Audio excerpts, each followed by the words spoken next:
Order, please. Before we begin with the daily routine, the subject of this evening's late debate was submitted by the Honourable Member for Hants East. Therefore, be it resolved that the government work in every way possible to ensure that the Trenton Works remains a viable entity in Pictou County and an economic engine in Nova Scotia's economy. That debate will be held at the conclusion of the regular orders of the day. Now commence with the daily routine, presenting and reading petitions, presenting reports of committees, tabling reports, regulations, and other papers, statements by ministers, government notices of motion. The Honourable Minister responsible for military relations. Thank you, Mr. Speaker. With your indulgence of the House, I'd ask for permission to make an introduction to the Speaker's Gallery. Speaker, I'd like to bring to the attention of members some very important people in the Speaker's Gallery today. We have with us some folks from the military, family members, and others. We have Major Alan McKenzie, who was a recipient of an award that I'll be reading the resolution about in a moment. His wife, Miss Cecilia McKenzie. They're accompanied by their 5-year-old daughter, Freya. As well, Lieutenant Colonel Allison Turkington, and that's Major McKenzie's boss at 12 Air Maintenance Squadron. And also Chief Warrant Officer Jonathan Freeland, who's with the folks as well. I ask them to rise and receive the warm welcome of the House, please.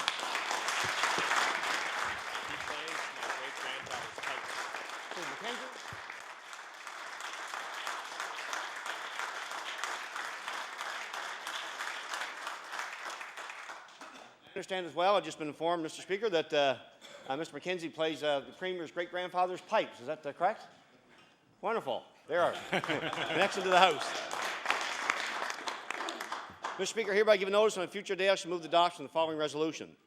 Whereas Canadian Air Force Major Alan McKenzie was until recently assigned to Britain's Royal Naval Air Station Caldrose as the Aircraft Maintenance Group Officer, and whereas Major McKenzie was recognized for his exceptional level of professionalism, his many successes within that unit, his significant cost savings while increasing the level of activity of his unit, and his enthusiasm and dedication, and whereas Her Majesty Queen Elizabeth II appointed Major McKenzie as a member to the Most Excellent Order of the British Empire for his outstanding service. Therefore, be resolved all members of this House recognize, commend, and congratulate Major McKenzie for this outstanding achievement. Mr. Speaker, request waiver notice and pass without debate. There's been a request for waiver. Is it agreed? All those in favour of the motion, please say aye. Contrary, nay. The motion is carried.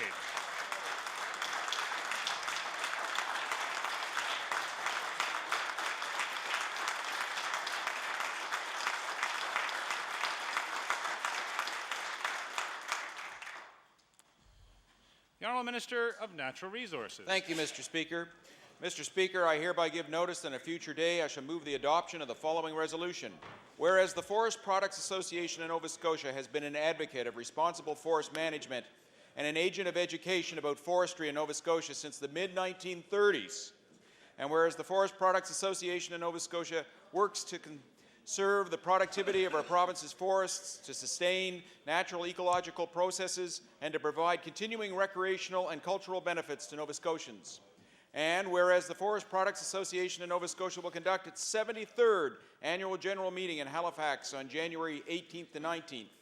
Therefore, be it resolved that members of this House recognize and commend the Forest Products Association of Nova Scotia for its outstanding achievements in fostering an understanding of the commercial, recreational, and environmental importance of forest lands to the people of Nova Scotia.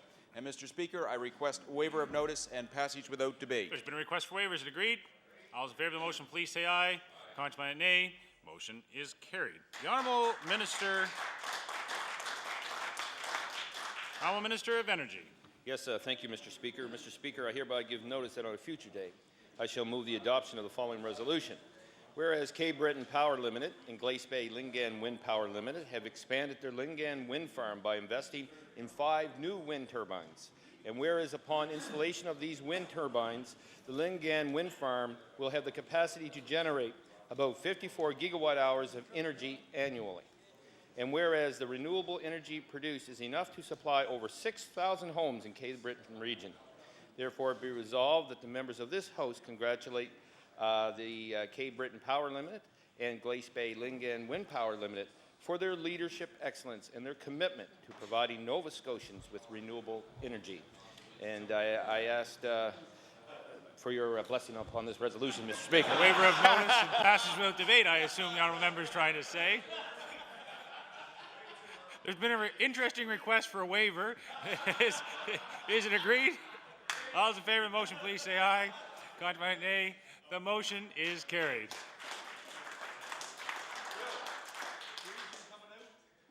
The Honourable Minister of Immigration. I hereby give notice that on a future day I shall move the adoption of the following resolution. Whereas businesses in the province now have another option for finding skilled labour with the launch of government's new immigration stream announced on December 12th.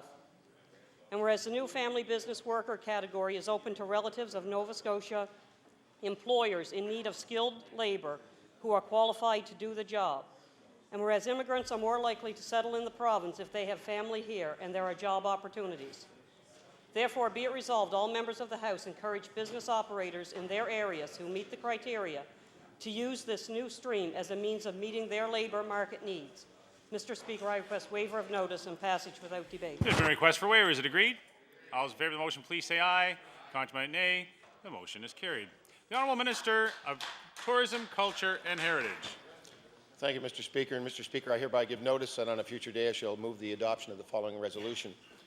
Whereas each year the Tourism Industry Association of Nova Scotia presents the Pineapple Awards to recognize individuals who exemplify extraordinary service in the Nova Scotia tourism industry.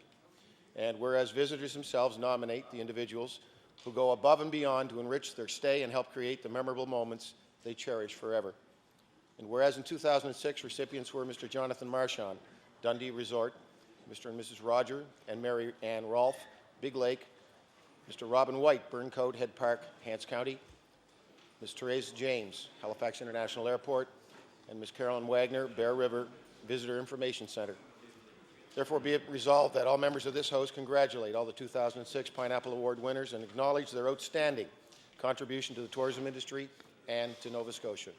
Mr. Speaker, I request waiver of notice and passage without debate. There's been a request for waiver. Is it agreed? All those in favour of the motion, please say aye.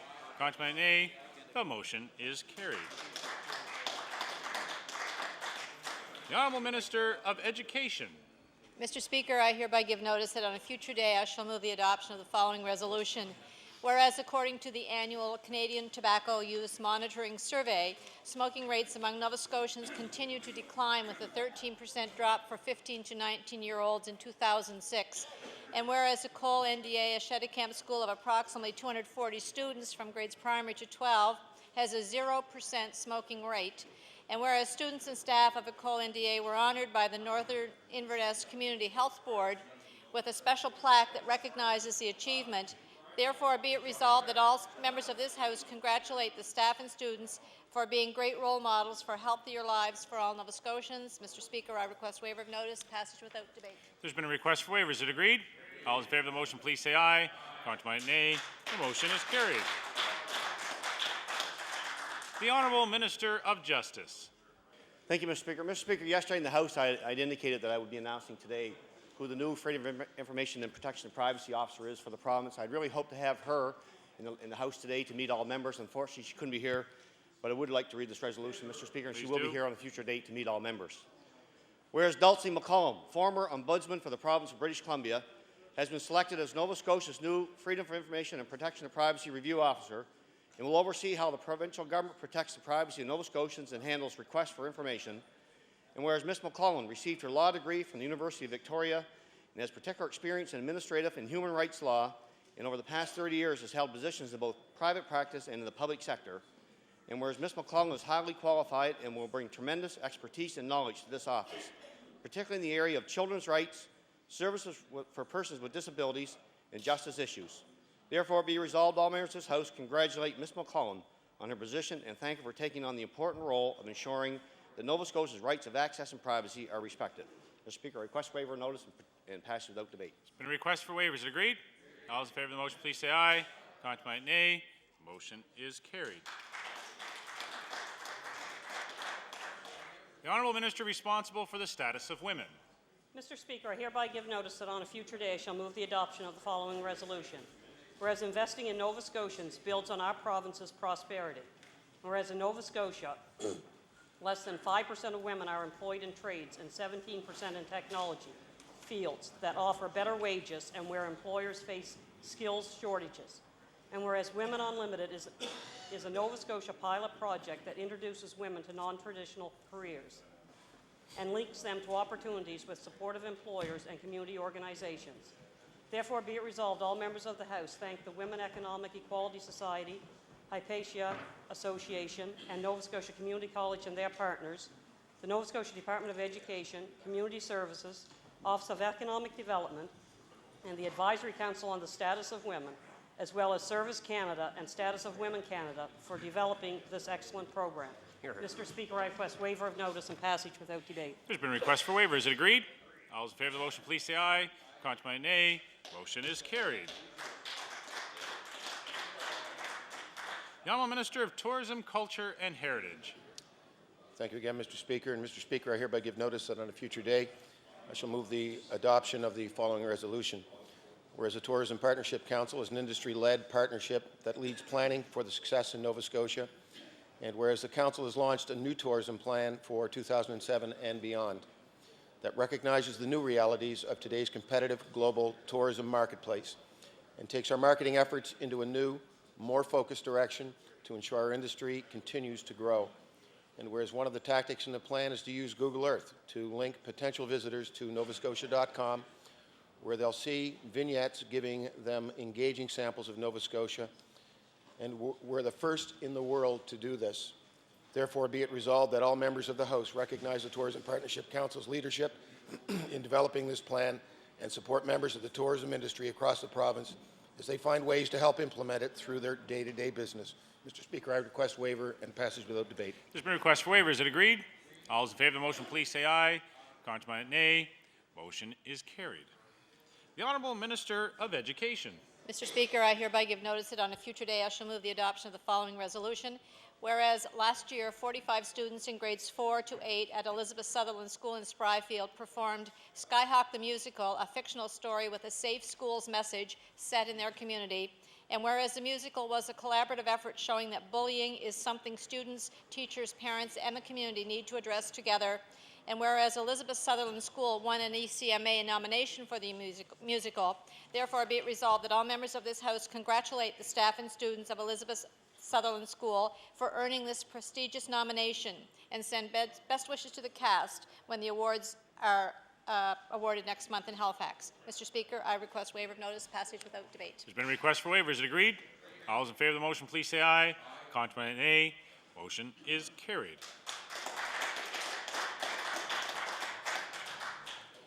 Introduction of bills. Notices of motion. The Honourable Member for Halifax Needham. Thank you very much, Mr. Speaker. I hereby give notice that on a future day I shall move the adoption of the following resolution.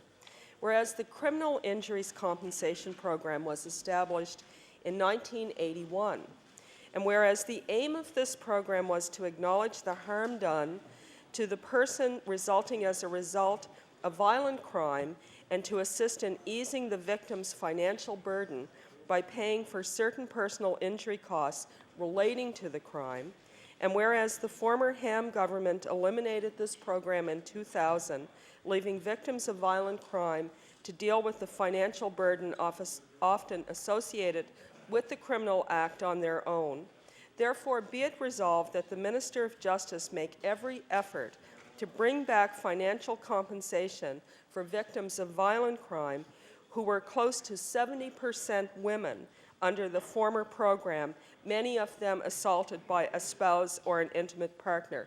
And Mr. Speaker, I request waiver of notice and passage without debate. The request for waiver is agreed. By several noes, the notice is tabled. The Honourable Member for Clare. Merci, Monsieur le Président. Monsieur le Président, je vous indique par la présente intervention que je soumettrai prochainement à l'Assemblée l'adoption de la résolution suivante.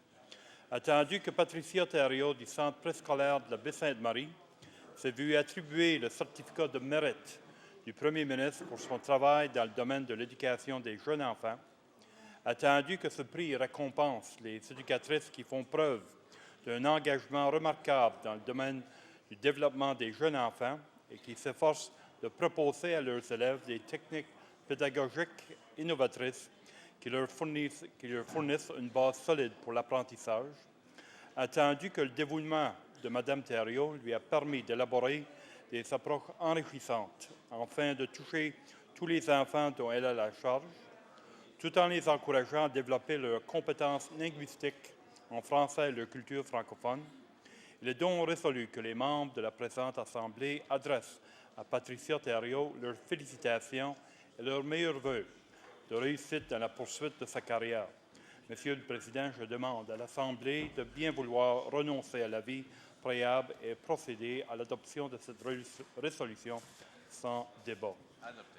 Adopté, oui. Mr. Speaker, I hereby give notice that on a future day I shall move the adoption of the following resolution. Whereas Patricia Thériault from Centre Préscolaire de la Baie-Sainte-Marie was awarded the Prime Minister's Award for Excellence in Early Childhood Education Certificate of Achievement, and whereas the award recognized early childhood educators who demonstrate a remarkable commitment to early childhood development and strive to ensure innovative teaching techniques in providing their students with a solid foundation for learning. And whereas Madame Thériault's dedication has allowed her to develop enriching ways to reach each child, all the while encouraging them to develop their Francophone language and culture, therefore be resolved that members of this House congratulate Patricia Thériault and wish her continued success in future endeavours. And Mr. Speaker, I would ask for waiver of notice and passage without debate. There's been a request for waivers. Is it agreed? All those in favour of the motion, please say aye. Contrary by nay. The motion is carried. The honourable member for Pictou West. Thank you, Mr. Speaker. I hereby give notice that on a future day I shall move the adoption of the following resolution. Whereas the Caribou Fire Department in Pictou County recently celebrated 20 years of service to their community, and whereas this fire service is a strong team effort consisting of well-trained firefighters, an active, hard-working auxiliary, a dedicated board of directors, and other community volunteers, and whereas 6 charter firefighters recently received plaques in recognition of their 20 years of service, namely Ralph Hemmings, Frank McFarlane, Alan Yankoff, Donald Chasson, Bill McKay, and Bob Langell. Therefore, be it resolved that this House of Assembly congratulate all the volunteers within the Caribou Fire Department and thank them for their important service they provide to their community. And Mr. Speaker, I request waiver of notice and passage without debate. There's been a request for waivers. Is it agreed? All those in favour of the motion, please say aye. Contrary by nay. The motion is carried. The honourable member for Dartmouth South, Portland Valley. Thank you, Mr. Speaker. I hereby give notice that on a future day I shall move the adoption of the following resolution. Whereas women in Canada and Nova Scotia face continued barriers and challenges in achieving full equality and participation in society, and whereas Aboriginal women, African Nova Scotian women, women living in poverty, rural women, and immigrant women face particular challenges and obstacles, including economic hardship, educational barriers, racism, and discrimination. And whereas the Federal Advisory Council on the Status of Women funded many projects in Nova Scotia which gave women, particularly the most disadvantaged women in Canada and Nova Scotia, a voice that will be silenced by federal budget cuts. Therefore, be it resolved that this House of Assembly condemn the sweeping cuts implemented by the Harper Conservatives in an obvious attempt to muzzle feminist groups that have had sharp criticism for Conservative policy direction and its impact on women. Mr. Speaker, request waiver of notice. Request for waivers. Is it agreed? I heard several noes. The notice is tabled. The honourable member for Cole Harbour Eastern Passage. Thank you. On a point of order, Mr. Speaker. I've spoken with the Deputy House Leader for the Tories and the Leader of the Liberals, and I'm going to ask that, with unanimous consent of the House, that we revert back to introduction of bills, please. Request to revert back to the order of introduction of bills. Is it agreed? The honourable member for Waverley Fall River Beaverbank. Thank you, Mr. Speaker. I beg to introduce I take leave to introduce a bill entitled An Act to Amend Chapter 92 of the Revised Statutes 1989, the Consumer Protection Act.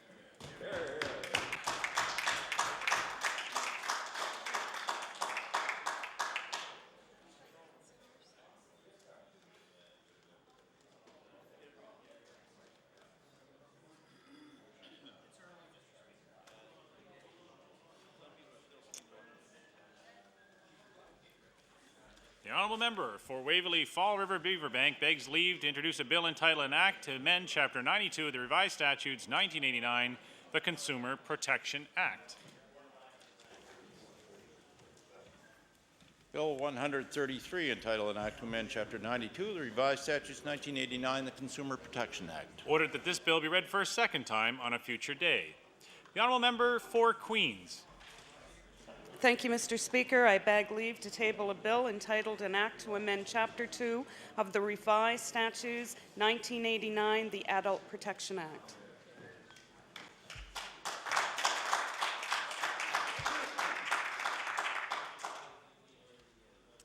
The honourable member for Queens begs leave to introduce a bill entitled An Act to Amend Chapter 2 of the Revised Statutes 1989, the Adult Protection Act. Bill 134, entitled An Act to Amend Chapter 2 of the Revised Statutes 1989, the Adult Protection Act. Ordered that this bill be read for a second time on a future day. The honourable member for Cole Harbour Eastern Passage. We're back on notice as a motion. Back to notice of motions. The honourable member for Dartmouth East. Jeez. I should have stayed home today. Thank you, Mr. Speaker. I hereby give notice that on a future day I shall move the adoption of the following resolution. Whereas on Wednesday, December the 6th, 2006, I had the pleasure of attending the service of remembrance for the Dartmouth victims and survivors of the 1917 Halifax Harbour explosion. And whereas a service of remembrance was held at the corner of Albert Lake Road and Pinecrest Drive at the site of the Mont Blanc Cannon Memorial, and whereas a 1,200-pound cannon from the Mont Blanc stern was hurled over the harbour and town to Little Albert Lake and was eventually presented to the Dartmouth Heritage Museum, which placed the cannon where it now rests. Therefore, be it resolved that this House of Assembly thank the Dartmouth Historical Association for all efforts in providing a wonderful memorial and sponsoring the service of remembrance for the Dartmouth victims of the 1917 Halifax Harbour explosion. Mr. Speaker, I request waiver of notice and passage without debate. There's been a request for waiver. Is it agreed? All those in favour of the motion, please say aye. Contrary, nay. Motion is carried. The honourable member for Cole Harbour Eastern Passage. Thank you, Mr. Speaker. I hereby give notice that on a future day I shall move the adoption of the following resolution. Whereas there's always been a strong connection between the Canadian Armed Forces and the residents of suburban Dartmouth, particularly Eastern Passage. Whereas the Canadian Armed Forces provides regular officer training program, ROTP scholarships, valued at $80,000 over 4 years to high school graduates entering university who meet a high academic standard. Whereas Cole Harbour District High School had the distinction of 6 of its graduates receiving the ROTP scholarship in June 2006. Therefore, be it resolved that this House of Assembly recognize Cole Harbour District High School for producing 6 ROTP scholarship recipients in 2006 and wish the best of luck in their future endeavors to the recipients, Jeffrey O'Coin, Donald Ebsery, Patrick O'Coin, Matthew Edwards-Ryan, Matthew Grandy, and Calvin Rideout. Mr. Speaker, I request waiver and passage without debate. There's a request for waivers. Agreed? All those in favour of the motion, please say aye. Contrary, nay. Motion is carried. The honourable member for Dartmouth North. Thank you, Mr. Speaker. I hereby give notice that on a future day I shall move the adoption of the following resolution. Whereas the Freedom Foundation recently celebrated its 17th annual open house, and whereas the Freedom Foundation operates a home for males recovering from drug, alcohol, and/or gambling addictions, and whereas the mission of the Freedom Foundation is to provide services which foster recovery from these addictions and the development of a positive self-worth in a secure and caring environment. Therefore, be it resolved that this House of Assembly recognize the efforts of all the staff and patrons at the Freedom Foundation and congratulate them on their 17th annual open house. I request waiver of notice and passage without debate. There's been a request for waivers. Is it agreed? All those in favour of the motion, please say aye. Contrary, nay. Motion is carried. The honourable member for Kings West. Thank you, Mr. Speaker. Mr. Speaker, I hereby give notice on a future day I shall move the adoption of the following resolution. Whereas the Annapolis Valley Regional School Board's Autism Center was established in 2005 as a place of learning for children who have been diagnosed with autism. And whereas Kim Hume is the full-time autism consultant working with teachers, education assistants, speech therapists, and psychologists to develop a specific program for each student enrolled at the center. And whereas the individualized programs at the center provide an environment which allows the students to develop both mentally and socially, enabling them to meet their full potential. Therefore, be it resolved that members of this House recognize the contributions staff and volunteers of the Annapolis Valley Regional School Board Autism Center have made to the lives of the students and wish them continued success. Mr. Speaker, I ask for waiver of notice and passage without debate. There's a request for waiver. Is agreed? All those in favor of the motion, please say aye. Contrary, nay. Motion is carried. The honourable member for Cape Breton, Nova. Thank you, Mr. Speaker. Mr. Speaker, I hereby give notice on a future day I shall move the adoption of the following resolution. Whereas Cape Breton biology teacher Sandra Marie Haley earned a top spot on the Prime Minister's annual award list for teaching excellence. And whereas Mrs. Haley, who taught grade 11 and 12 biology at Memorial Composite High School in Sydney Mines, was among 17 teachers from across Canada awarded with the Prime Minister's 2006 Certificate of Excellence in December 2006. Whereas Mrs. Haley, now retired, was honored for her approach to teaching, including effective use of internet as a learning tool, and for engaging her students in hands-on learning using a variety of multimedia technologies. Therefore, be it resolved that this House of Assembly congratulate Sandra Marie Haley on her creativity, dedication, innovation, and congratulate Mrs. Haley on being the recipient of the Prime Minister's 2006 Certificate of Excellence. Mr. Speaker, I request waiver of notice and passage without debate. There's been a request for waiver. Is it agreed? All those in favour of the motion, please say aye. Contrary, nay. Motion is carried. The honourable member for Waverley, Fall River, Beaverbank. Thank you, Mr. Speaker. I hereby give notice that on a future day I shall move the adoption of the following resolution. Whereas on Saturday, January the 13th, 2007, in honor of the late Nobel Peace Prize winner, the late Dr. Martin Luther King Jr., a peace march and rally will take place in the Preston area. And whereas the march and rally will feature guest speakers, local artists, organizations and groups from various communities throughout the Halifax Regional Municipality area, and whereas this peace march and rally is the initiative of the local ratepayers associations from the communities of East Preston, North Preston, and Cherry Brook, Lake Loon, to bring all ages of people together to demonstrate against violence and stand up for peace. Therefore, be it resolved that this House of Assembly commend the East Preston, North Preston, and Cherry Brook, Lake Loon Ratepayers Association for this commitment of solidarity and leadership in bringing people together as the communities come together in unity and move forward in peace in 2007. Mr. Speaker, I request waiver of notice and passage without debate. There's been a request for waiver. Is it agreed? All those in favour of the motion, please say aye. Contrary, nay. The motion is carried. The honourable member for Halifax, Clayton Park. Mr. Speaker, I hereby give notice that on a future day I shall move the adoption of the following resolution.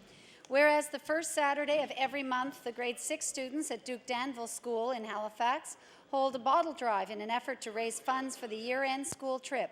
And whereas the Bottle Drive fundraiser is run as a business, providing an opportunity for students to learn both economic and environmental issues, and whereas Kim Allen and her son Tyler thought of this fundraising activity to provide a much-needed service in our community, therefore be it resolved that members of this House congratulate the grade 6 class at Duke Danville School and wish them each continued success in the future.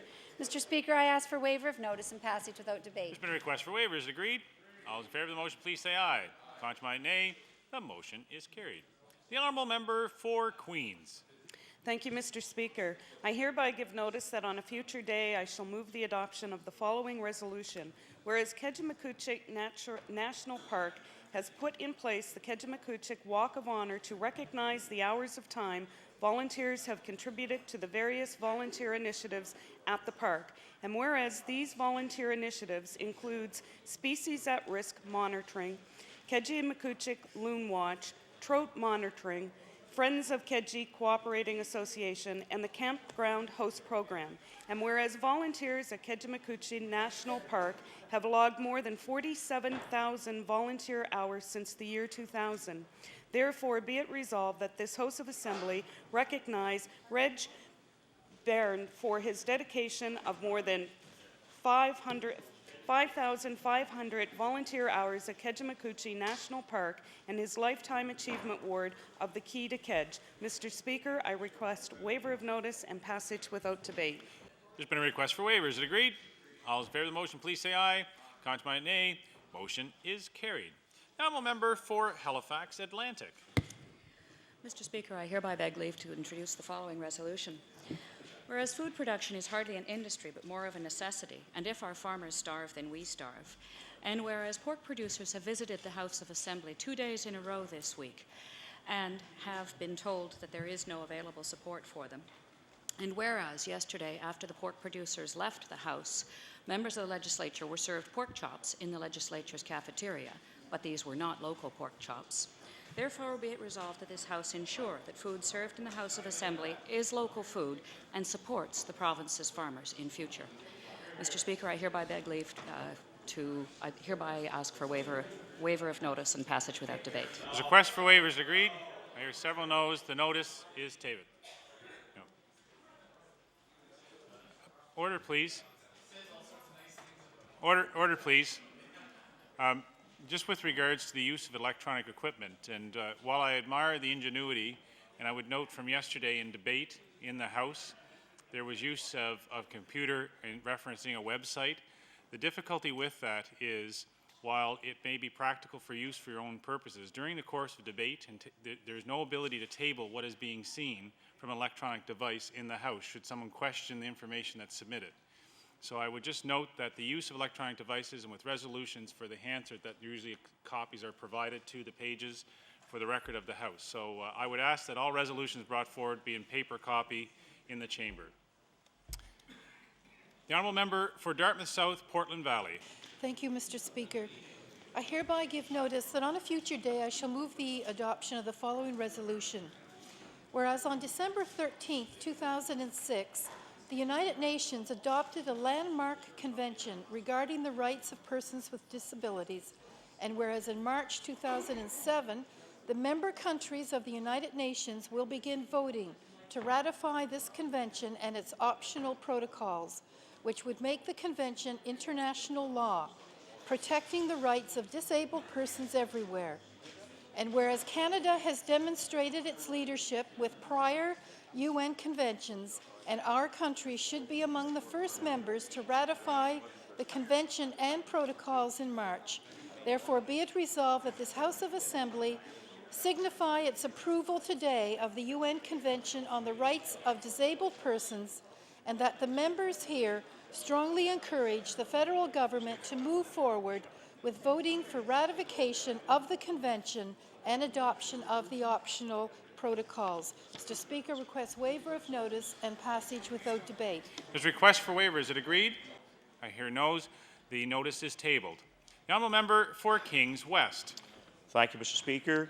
Mr. Speaker, I hereby give notice on a future day I shall move the adoption of the following resolution. Whereas Ty Walsh represented Canada at a youth forum during the 16th conference of Commonwealth Education Ministers from December 11 to 14th in Cape Town, South Africa. And whereas Mr. Walsh will attend the Commonwealth Education Youth Forum with delegates from 53 Commonwealth countries and discuss and debate a variety of issues relating to youth education. And whereas Mr. Walsh is also a member of the Youth Advisory Council, has been a member and co-chair of the Provincial Student Education Council for 2 years, and was president of the Nova Scotia Secondary School Students Association. Therefore, be it resolved that members of the House of Assembly recognize the accomplishments of Ty Walsh as he represents Nova Scotia at the Commonwealth Education Youth Forum. Mr. Speaker, I ask for waiver of notice and passage without debate. Request for waiver is agreed. All those in favour of the motion, please say aye. Contrary, nay. The motion is carried. The honourable member for Hants East. Thank you. Thank you, Mr. Speaker.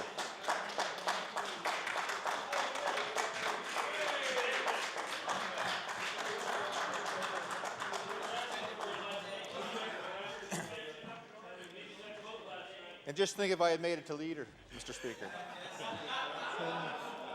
I hereby give no...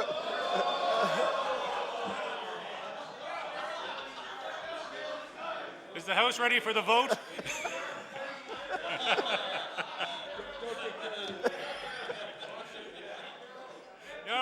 for Hants East has the floor.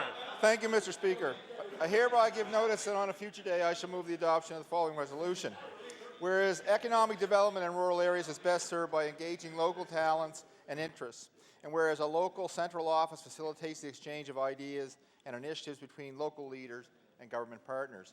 And whereas on December 15, 2006, the East Hants Regional Project Office was officially opened in Kennecook, Nova Scotia, therefore be it resolved, this House of Assembly congratulate the municipality of East Hants and the Hants East Regional Development Authority on their initiative and wish it success in the field of economic development for the area. Mr. Speaker, I request waiver notice and passage for debate. Request for waiver is agreed. All those in favor of the motion, please say aye. Contrary, nay. Motion is carried. The honourable member for Pictou West. Thank you, Mr. Speaker. I hereby give notice on a future day I shall move the adoption of the following resolution.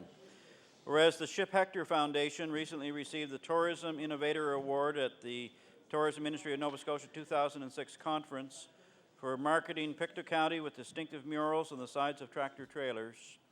And whereas these murals depicting a Piper and a Ship Hector are now on 5 trailers and will travel more than 4 million kilometers over the next 5 years across central Canada, New England, and the southern U.S., whereas Rowley McDonald of King Freight Lines has donated the use of these trailers, and King Freight Line drivers distribute area tourist guides to prospective tourists along the way. Therefore, be it resolved that this House of Assembly congratulate the Ship Hector Foundation and King Freight Lines for their innovation in promoting tourism for Pictou County and for Nova Scotia. Mr. Speaker, I request waiver of notice and passage without debate. There's been a request for waiver. Is it agreed? All those in favor of the motion, please say aye. Contrary, nay. Motion is carried. The honourable member for Dartmouth North. Thank you, Mr. Speaker. I hereby give notice that on a future day I shall move the adoption of the following resolution. Whereas Avante Pizza at 79 Boland Road received Best Pizza in Dartmouth vote recently in a survey of pizza connoisseurs, and whereas Mayor Wan and Sonia McCool have operated this family business in Dartmouth for more than 30 years, and whereas the McCool family continues to offer the community of Dartmouth North a quality product and excellent service along with supporting local organizations. Therefore, be it resolved that this House of Assembly recognize the efforts of the McCool family and their support for the community of Dartmouth North. Mr. Speaker, I request waiver of notice and passage without debate. There's been a request for waiver. Is it agreed? All those in favor of the motion, please say aye. Contrary, nay. The motion is carried. The honourable member for Waverley Fall River Beaverbank. Thank you, Mr. Speaker. I hereby give notice that on a future day I should move the adoption of the following resolution.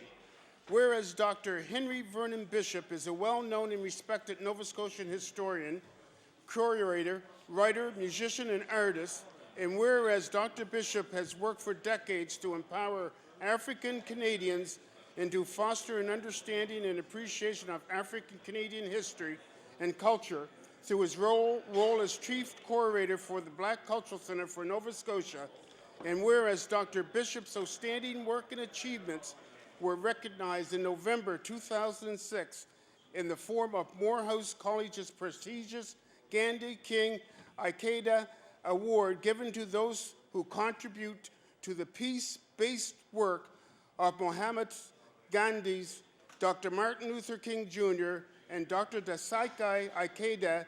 Therefore, be it resolved that this House of Assembly recognize and congratulate Dr. Bishop for receiving the Gandhi King Ikeda Award in honor of his contributions to nonviolence, civil rights, and education.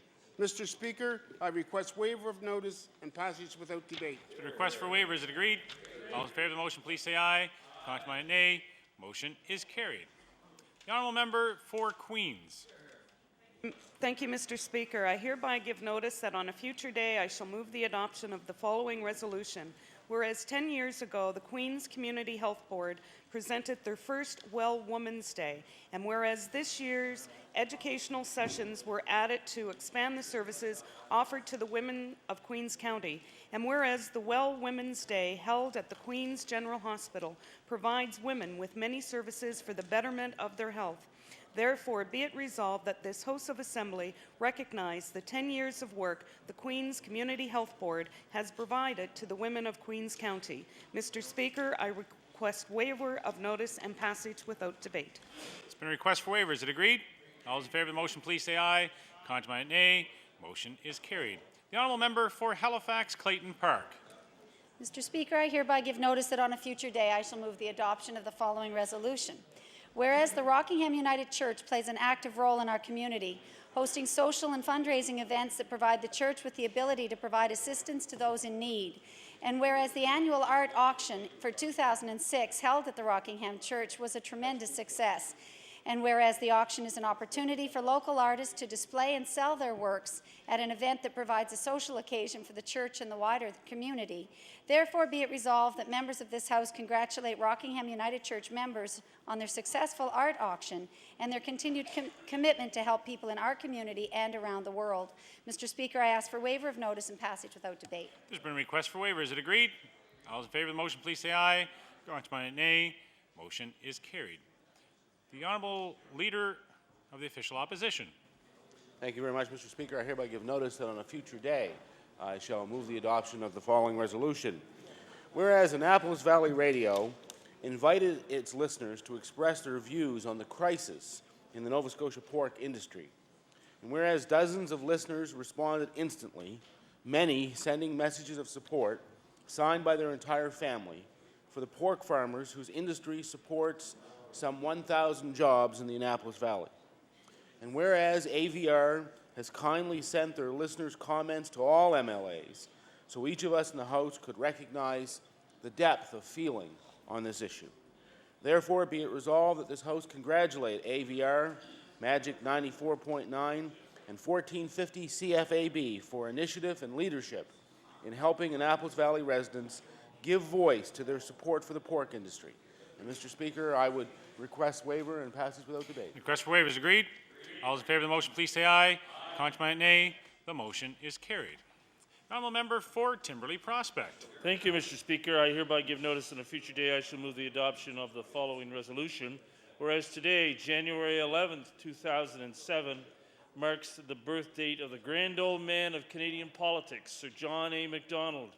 And whereas Sir John A. was instrumental in orchestrating Confederation and served as Canada's first Prime Minister, and whereas Sir John A. Macdonald and his many accomplishments must be remembered, therefore be it resolved that this House of Assembly acknowledge the birth date of Sir John A. Macdonald on January 11th, 1815.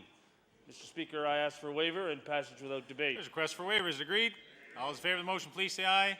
Contrary, nay. Motion is carried. The honourable member for Shelburne. Thank you, Mr. Speaker. I hereby give notice that on a future day I shall move the adoption of the following resolution. Whereas the Shake Harbour Incident Society has been formed to promote the 1967 UFO sighting in Shake Harbour, Nova Scotia, and whereas the Society's ultimate goal is to open a facility in the area dedicated to the unexplained sightings that have been the subject of numerous documents and writings over the years, and whereas the Society has secured a suitable piece of property for a building near the Everett Richardson Memorial Elementary School, and have been working with the Southwest Shore Development Authority to develop a funding application for the project. Therefore, it be resolved that this House of Assembly congratulate the Shake Harbour Incident Society on their initiative and to the ongoing development of this project, which will document unexplained sightings in the Shake Harbour area. Mr. Speaker, I request waiver of notice and passage without debate. There's a request for waiver. Is it agreed? All those in favour of the motion, please say aye. Contrary, nay. Motion is carried. The honourable member for Pictou East. Thank you, Mr. Speaker. I hereby give notice that on a future day I shall move the adoption of the following resolution.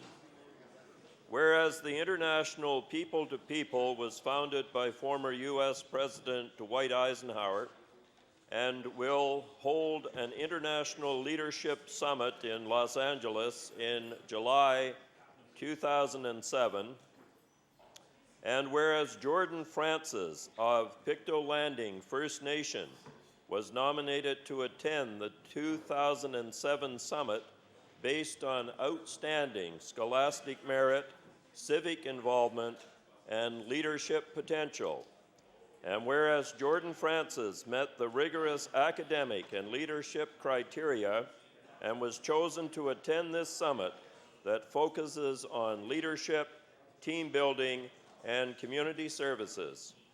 Therefore, be it resolved that this House of Assembly congratulate Jordan Francis on being selected to attend the People to People Leadership Summit in July 2007 and wish Jordan best wishes in the future. Mr. Speaker, I request waiver of notice and passage without debate. There's a request for waiver. Is it agreed? All those in favor of the motion, please say aye. Contrary, nay. Motion is carried. The honourable member for Halifax Needham. Thank you very much, Mr. Speaker. Mr. Speaker, I hereby give notice that on a future day I shall move the adoption of the following resolution. Whereas violence against women at the hands of their partners continues to shock and horrify families and communities all across Nova Scotia. And whereas the former Ham government abolished the Family Violence Prevention Initiative, a program intended to advise government on public policy regarding the best practices in working to reduce and eliminate violence, including women abuse.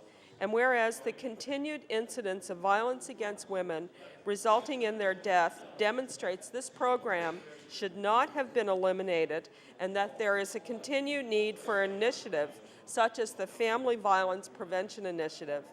Therefore, be it resolved that the Minister of Community Services make every effort to reinstate the Family Violence Prevention Initiative so there may be renewed effort to prevent assaults and homicide against women by their partners. And Mr. Speaker, I request waiver of notice and passage without debate. There's been a request for waiver. Is it agreed? 7 noes. The notice is tabled. The honourable member for Cape Breton Nova. Thank you, Mr. Speaker. Mr. Speaker, I hereby give notice on a future day I shall move the adoption of the following resolution. Whereas on Sunday, January the 7th, 2007, the championship of the City of Lakes Boys High School Hockey Tournament was held.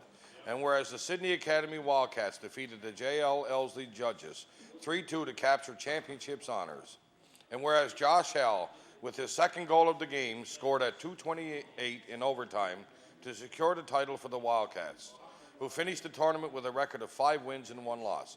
Therefore, be it resolved, the House of Assembly congratulate the Sydney Academy Wildcats on their well-deserved victory and wish them all the best in their future athletic endeavors. Mr. Speaker, I request waiver of notice and passage without debate. There's a request for waiver. Is it agreed? All those in favor of the motion, please say aye. Contrary, nay. Motion is carried.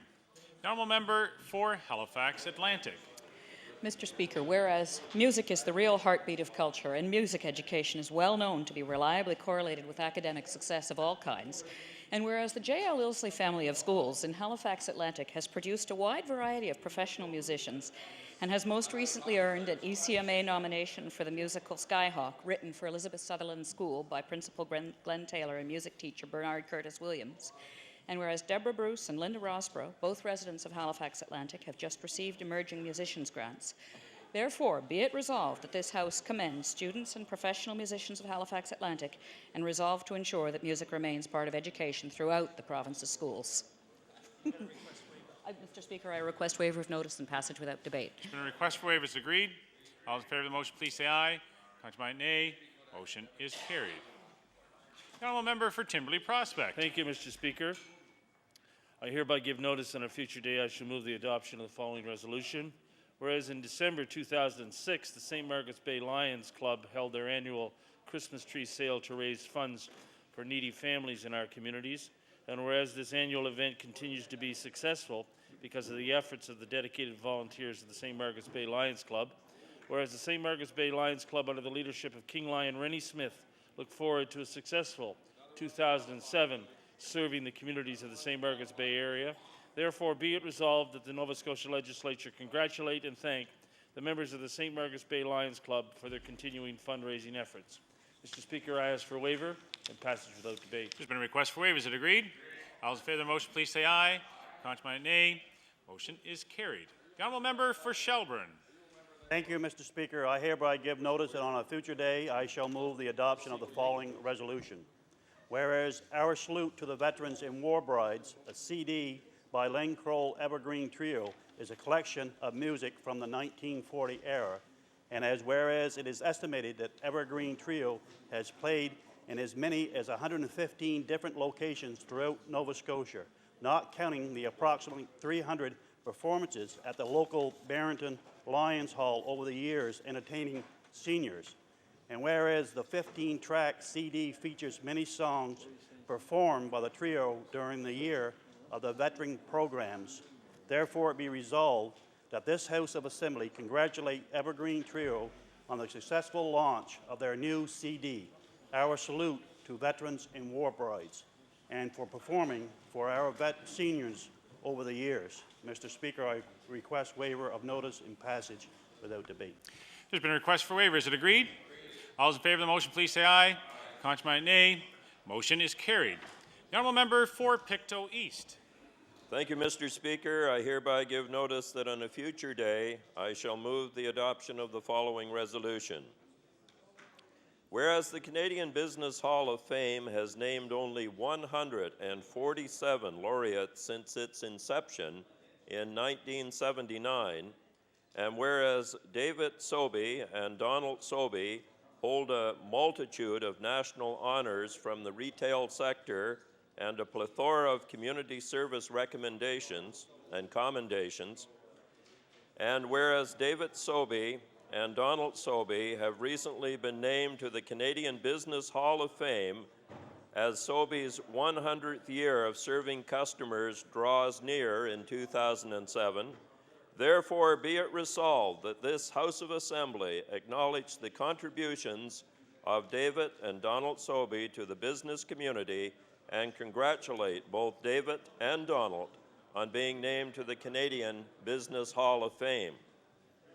Mr. Speaker, I request waiver of notice and passage without debate. There's been a request for waiver. Is it agreed?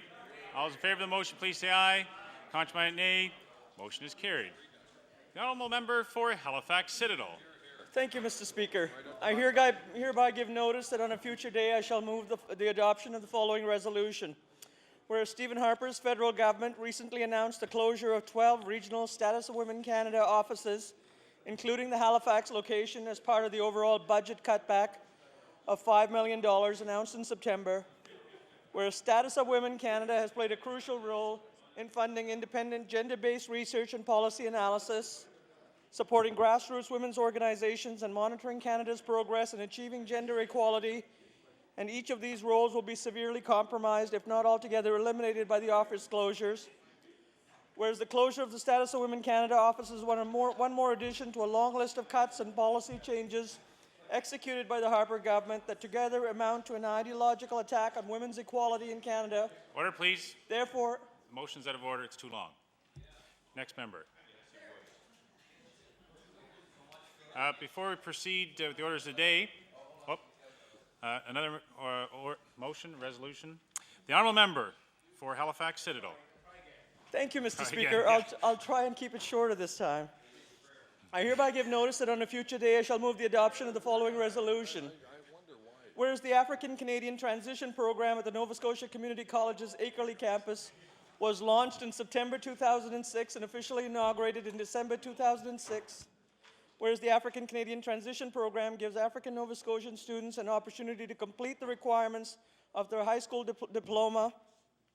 Whereas the African Canadian Transition Program, offered in collaboration with the African Canadian Services Division, is a step towards addressing some of the systemic barriers to education faced by members of the African Nova Scotian community. Therefore, be it resolved that this House of Assembly commend the Nova Scotia Community College Akerley campus for introducing the African Canadian Transition Program, and wish the 2006 class of students all the best in achieving their academic goals this year and in the years to come.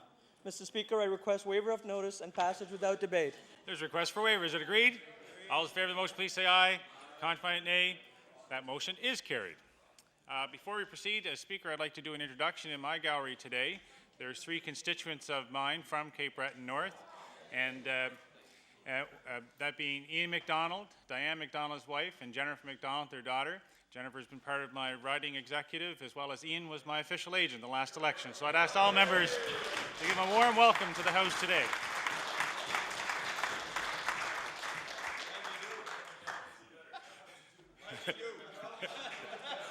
Orders of the day. Question period begin at 9:01 and end at 10:01. The Honourable Leader of the Official Opposition. Thank you, Mr. Speaker. Well, Mr. Speaker, my question will be for the Premier. The Premier told Nova Scotians that yesterday he learned for the first time that his caucus chair and chief of staff knew last November about the accident involving the former Minister of Human Resources.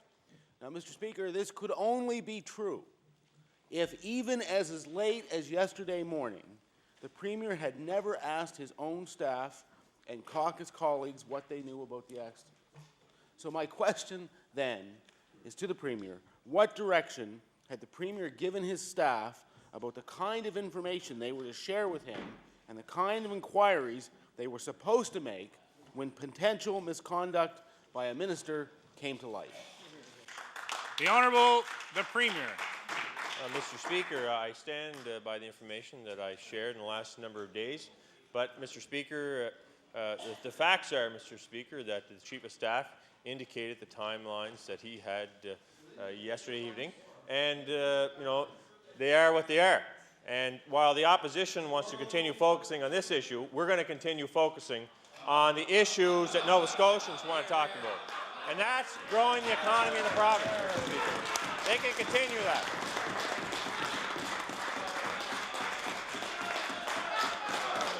That's it. Well, Mr. Speaker, that's the fact.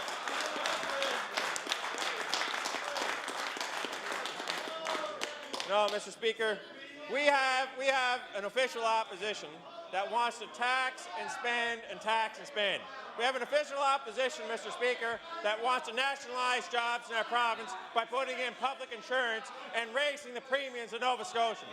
We have an official opposition, Mr. Speaker, that's not standing for what's the best interest of Nova Scotians, but I can tell you this government does, Mr. Speaker.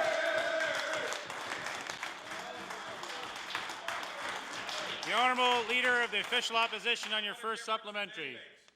Mr. Speaker, what's in the best interest of the people of Nova Scotia is that they can have confidence in the administration of the province.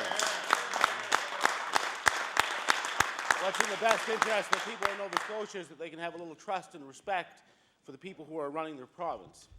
Mr. Speaker, it would appear that in the immediate aftermath, when everyone knew the accident must have happened right after the former minister had spent several hours at a pub, responsibility for this file was left with the Premier's Communications Director. It was her very first day in that position. Her appointment was announced on Friday, November 24th. Her evident concern was whether news would get out about the accident. So my question for the Premier is this: why has the Premier organized his office in such a manner that no one felt it was their responsibility to discover all the facts and plan how to deal with them and keep him in the loop? The Honourable the Premier. Mr. Speaker, the facts were laid out last night. And Mr. Speaker, again, Mr. Speaker, the Leader of the Opposition wants to focus on who said what, when, what's happening this hour, what's happening. While he's focused on that, that's what his caucus wants to focus on. We're going to focus on making this province a better place to live, a better place to work, and a better place to raise our families here in our province.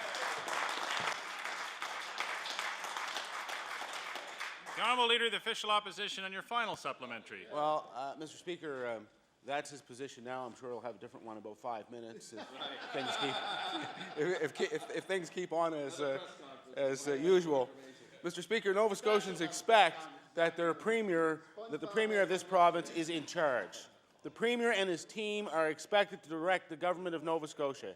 Here, they discover that a minister has had a traffic accident after one or more of them had a drink with the minister. They knew the accident was witnessed. They know that another vehicle was involved. They know that the minister did not wait to talk to the police that night, and all they did was make sure the minister reported the accident and keep a watch in case word got out. Mr. Speaker, my question for the Premier is this: how is the Premier going to change the culture of secrecy and this approach to don't ask, don't tell, which exists in his government? The Honourable the Premier. Mr. Speaker, that member couldn't be any more wrong, Mr. Speaker. The fact of the matter is, Mr. Speaker, the facts are what they are, Mr. Speaker, and he speaks of members knowing what. I know that many members of his own caucus obviously were there that night, Mr. Speaker. I'm not going to question that, Mr. Speaker, because you know what? I'm not going to go to the bottom of the barrel, Mr. Speaker. I'm going to focus on the issues that matter to Nova Scotians. that matters for Nova Scotians. And what Nova Scotians are telling me what matters, what the hog producers are telling me what matters, is not this issue. It's about their families and about agriculture and what they're doing in their rural communities. What the people of Nova Scotia are telling me when it comes to issues such as the Nunn Commission is that they see what the government has put forward in the 34 recommendations about protecting our children and protecting our communities. That is what they want to talk about, not the type of information that the NDP want to talk about on a daily basis.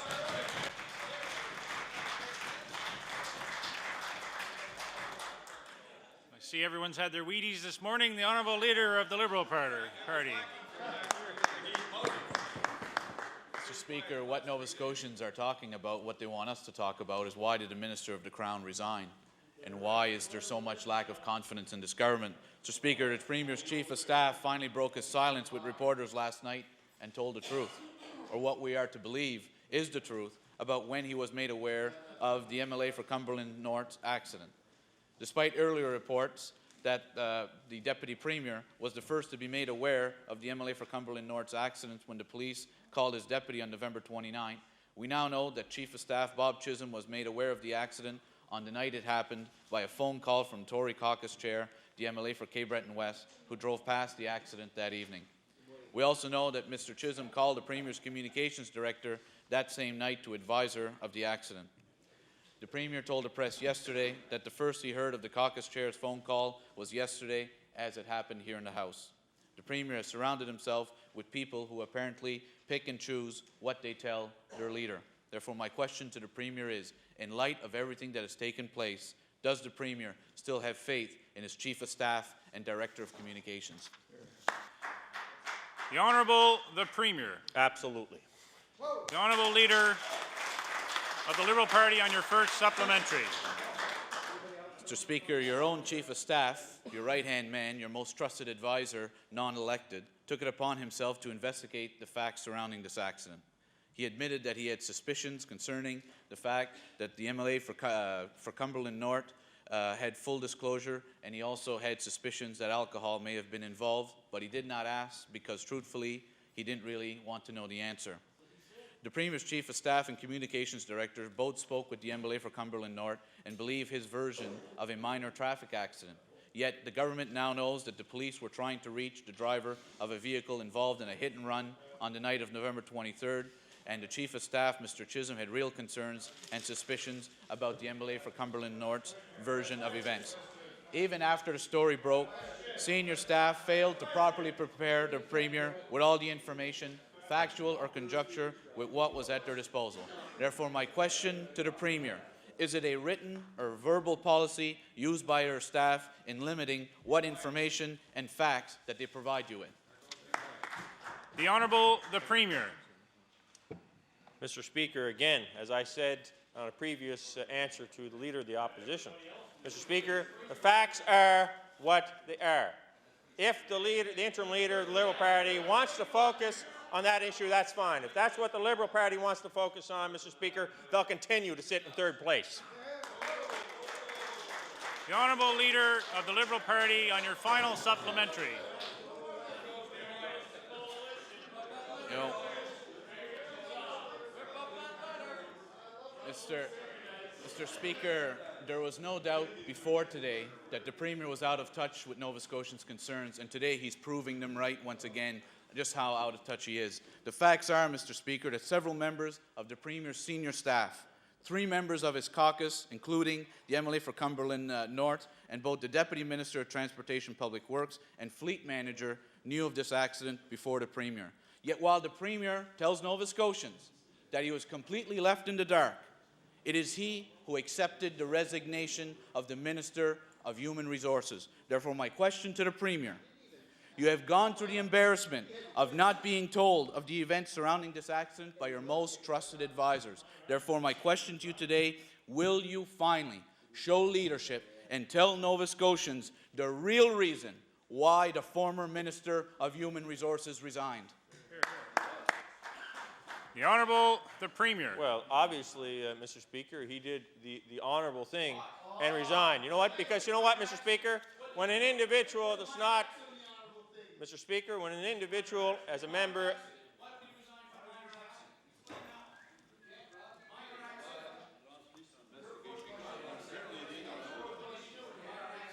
Speaker, I'm not sure if the member wants an answer or not. I don't mind providing one. The Honourable Premier has the floor.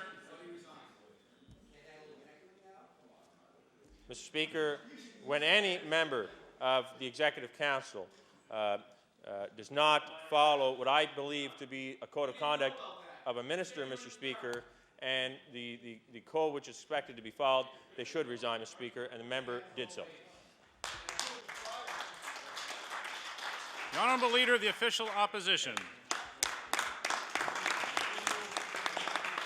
Thank you, Mr. Speaker. My question will be for the Premier. I think it's obvious to everyone that from the beginning of this affair, the Premier's position has been riddled with contradictions. The chronicle of events, starting with the accident involving the former Minister of Human Resources, that was outlined yesterday by the Premier and his staff, has a startling omission. Never once did Nova Scotians hear that the Premier sought all the information he needed about the accident. So my question is this for the Premier: why didn't he ask his own MLAs to tell him what they knew, rather than discovering through the offices of the press gallery that the chair of the Conservative caucus saw and reported the accident on the night it had taken place? The Honourable the Premier. Mr. Speaker, again, I'm going back to what is before us. The facts are what they are, and they've been laid out, Mr. Speaker. And that is crystal clear, Mr. Speaker.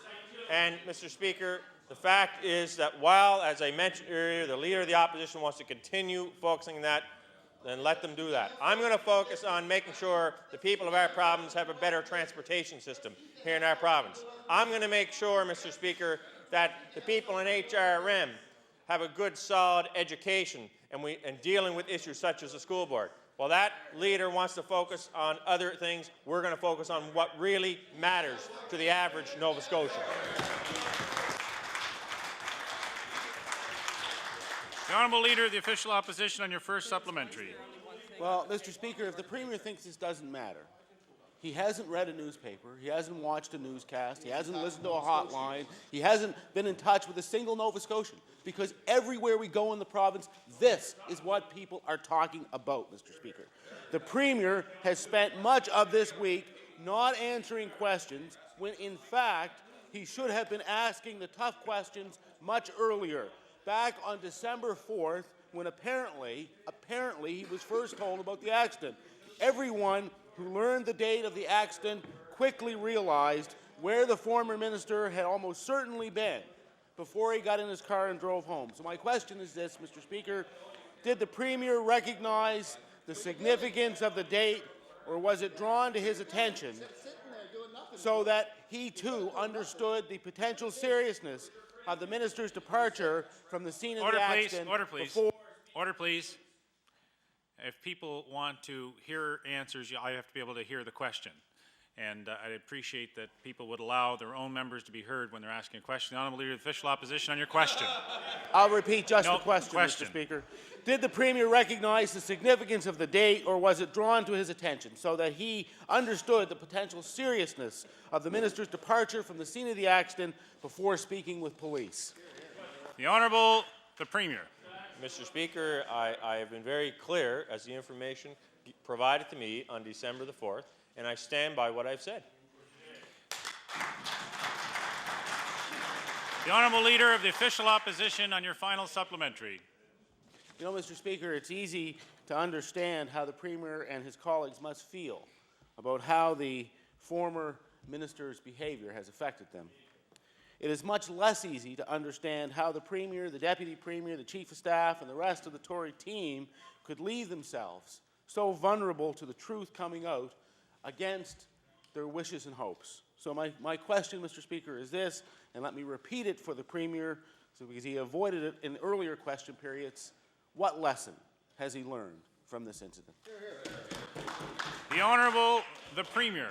Again, Mr. Speaker, you know what? One thing I do agree with the Leader of the Opposition on is that this is an issue that is an issue at this point in time for the member from Cumberland North, and that individual who was involved in this accident must deal with that situation. Other than that, Mr. Speaker, the facts have been laid out by the government, Mr. Speaker, and that is where it's at. The honourable member for Queens. Thank you, Mr. Speaker. My question is for the Minister of Health Promotion and Protection. Mental health services in Nova Scotia are obviously inadequate. This is evident from the lack of programs, the long wait lists, and the conditions of existing facilities. Simpson Hall, part of Nova Scotia Hospital, is a clear example of this. I will table a report from your department that states, the space planning review conducted in 2002 recommended that Simpson Hall be vacated. The building continues to deteriorate and is not an appropriate environment to be offering health services to the public. That was 5 years ago, Mr. Speaker. My question to the Minister, why is Simpson Hall still in use despite the fact that 5 years ago it was deemed inappropriate and in need of demolition? The Honourable Minister of Health, Promotion and Protection. It's not on. There we go. There you go. Mr. Speaker, the honourable member may not be aware of it, but the delivery of health care in the province of Nova Scotia rests with the Minister of Health, and I refer that to the Minister of Health. The Honourable Minister of Health. Thank you very much, Mr. Speaker. Mr. Speaker, I can say to the member opposite that we're very aware of the situation with Simpson Hall. We're very aware of the situation with mental health services in this province, where we continue to invest strategically within that system. Mr. Speaker, I can say that as well that we were very happy to announce the building of new facilities over at the Nova Scotia Hospital site, making sure that there are new residential options. 4 new units will be built to provide a more community-based treatment facility for those individuals that so need our help. The honourable member for Queens on your first supplementary. Thank you, Mr. Speaker. And while the Minister of Health Promotion and Protection is not aware of that particular portfolio, I'll redirect my question to the Minister of Health. Mr. Speaker, patients and staff at Simpson's Hall are forced to deal with electrical malfunctions, asbestos, molds, leaking windows, water leaks from the heating pipes and from outside, and inability to regulate temperature. I will also table photographs. One is of an electrical outlet in a client waiting area that, due to water damage, was burned when electricity arced from the outlet to the chair. The other is of deteriorating pipes with exposed asbestos in insulation. My question to the Minister, when is your government going to fix this? The Honourable Minister of Health. Thank you very much, Mr. Speaker. And again, Mr. Speaker, mental health rests in the Department of Health, not in the Department of Health Promotion and Protection. I know she did make a little comment there. I want to make sure that mental health does fall upon our purview. Mr. Speaker, I can say that we are aware of mental health services in this province. We continue to work with Capital Health. We continue to invest in money to make sure that we're going to have new facilities at that site, and we'll continue to help those folks that so need our help.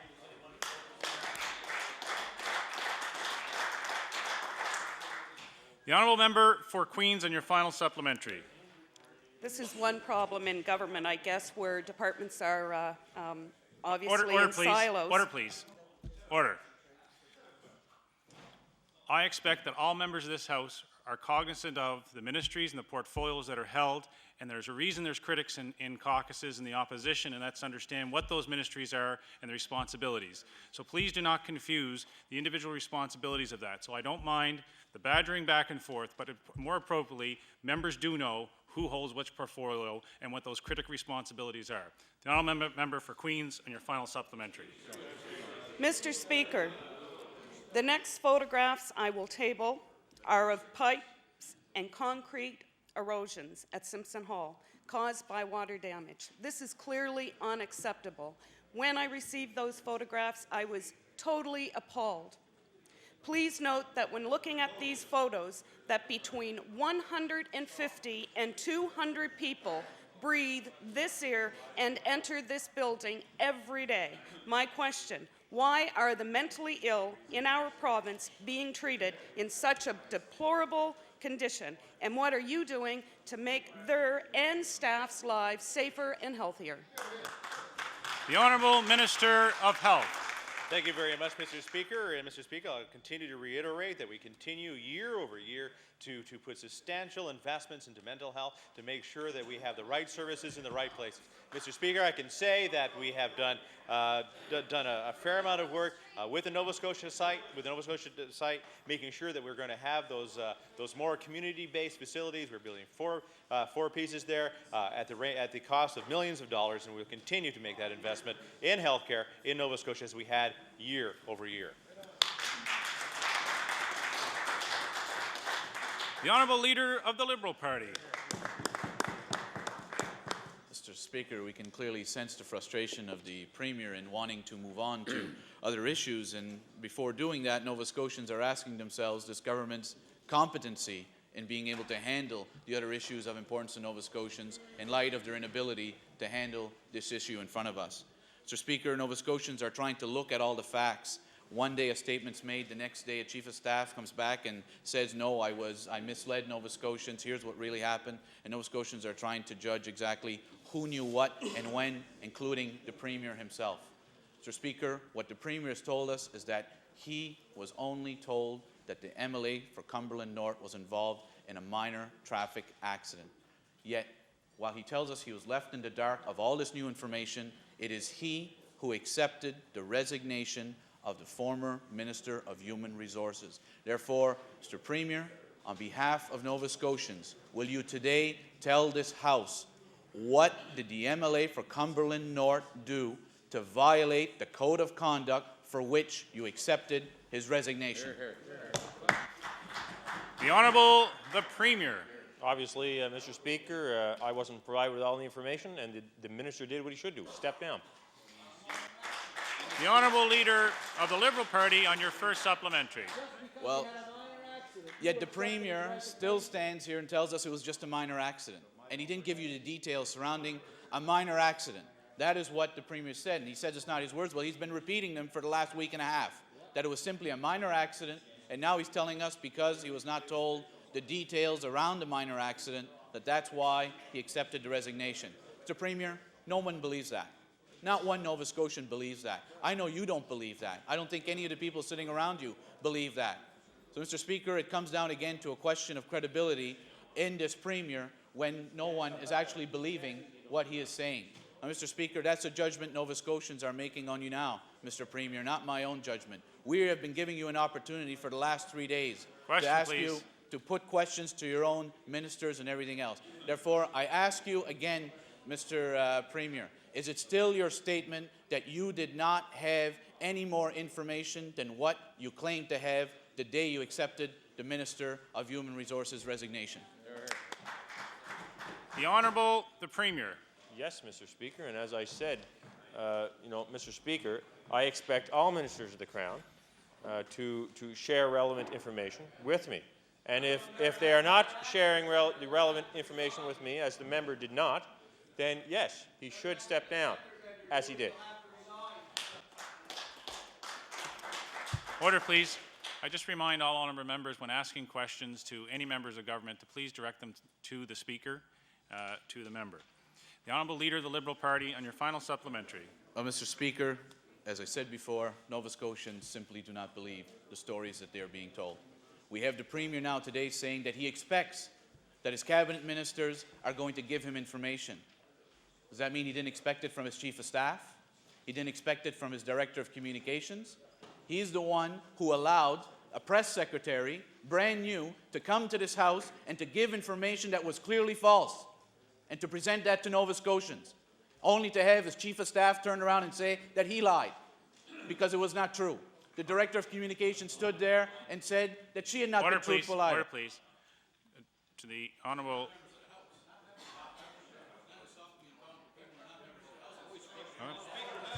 Question, please. Order. The Honourable Liberal Leader on your question. You know, Mr. Speaker, the Premier is aware that his Chief of Staff and his Director of Communications came to this House and provided false information to the Press Secretary. My question to you, Mr. Premier, is how can Nova Scotians have any confidence in your government when you are prepared to allow servants in your office to continue when you clearly know that they lied to Nova Scotians? The Honourable the Premier. Mr. Speaker, really really, you know, that question doesn't even dignify a response, Mr. Speaker. To stand here, Mr. Speaker, and to criticize individuals outside of this chamber is unacceptable, Mr. Speaker, in that way, Mr. Speaker, and that member should know better. The fact of the matter is, Mr. Speaker, the information shared, Mr. Speaker, was the information available at the time to that individual. Mr. Speaker. I noticed the interim Liberal leader getting a bit excited, Mr. Speaker. But again, the facts are what the facts are, Mr. Speaker. If that's the type of leadership we see of the interim leader on the Liberal Party, Mr. Speaker, if that's the type of leadership we see, that they want to just sit here and criticize people that can't have a voice inside the chamber, then that's up to them. I'm going to focus on the issues that matter to Nova Scotians.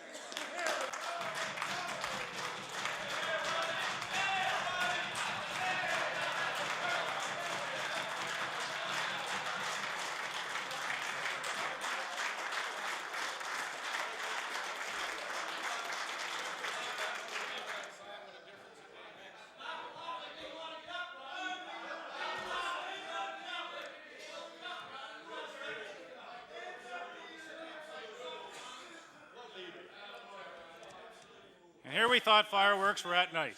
The honourable member for Dartmouth North. Thank you, Mr. Speaker. Mr. Speaker, through you, my question is for the Minister of Education. When St. Pat's and QE2 close this year, Dartmouth High will become the oldest operating high school in the HRM regional municipality. It plays a vital role in our community and in the lives of families and students that surround the Dartmouth North area.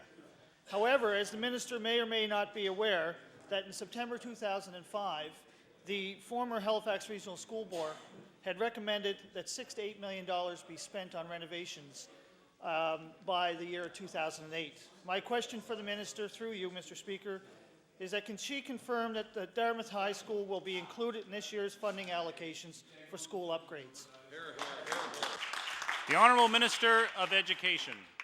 Mr. Speaker, to the member opposite, the final capital list for renovations and additions and new projects has not yet been brought to Cabinet, but there certainly is a proposal to look at all of the schools on the other side of the harbour. Thank you.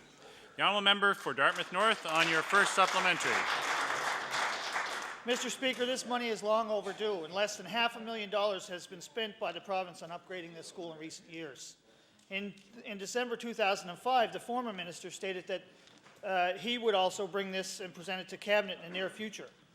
Over a year later, Dartmouth High is still falling down around its students and teachers. So I'd like to ask the Minister, when is Dartmouth High going to get the money it so desperately needs to upgrade and provide the educational experience these students deserve? The Honourable Minister of Education. Mr. Speaker, I would repeat that Dartmouth High is certainly one of those schools that's under consideration for renovations review, and when that decision is finalized, it will be made public. Thanks. The honourable member for Dartmouth North on your final supplementary. Mr. Speaker, the School Student Advisory Council has lobbied long and hard to have Dartmouth High properly renovated. Students involved in this campaign have taken videos highlighting overdue renovations. A whole generation of students will have passed through the school before a penny of upgraded money is seen. So can I ask the Minister, through you, Mr. Speaker, will she here today give her personal commitment to the students and parents of Dartmouth High to ensure that the renovations are indeed going to take place by 2008? The Honourable Minister of Education. Mr. Speaker, to a member opposite, I have been invited to visit the school on Tuesday of next week, and I will be doing that, and then I will be sharing my observations as a result of that. Thank you. The honourable member for Dartmouth South, Portland Valley. Thank you, Mr. Speaker. My question is for the Minister of Community Services. Mid-December, the United Nations made history by adopting a landmark convention protecting the rights of persons living with disabilities. And this was the result of 20 years of consultation and negotiation. This March, the convention will be open for ratification, becoming international law if 20 countries ratify the document. Canada needs to move forward in March and ratify the convention so Nova Scotians with disabilities can be better protected. Now, in view of the fact that the government members just made the NDP resolution supporting this convention, I ask the Minister of Community Services, will she be urging her federal cousins to ratify the UN Convention on the Rights of Persons with Disabilities, and when will she do it? The Honourable Minister of Community Services. Thank you very much, Mr. Speaker, and I'm pleased to rise in my place today to discuss the very serious issue of services for persons with disabilities, Mr. Speaker, because indeed it is those issues that Nova Scotians, as the honourable member knows, are quite concerned with.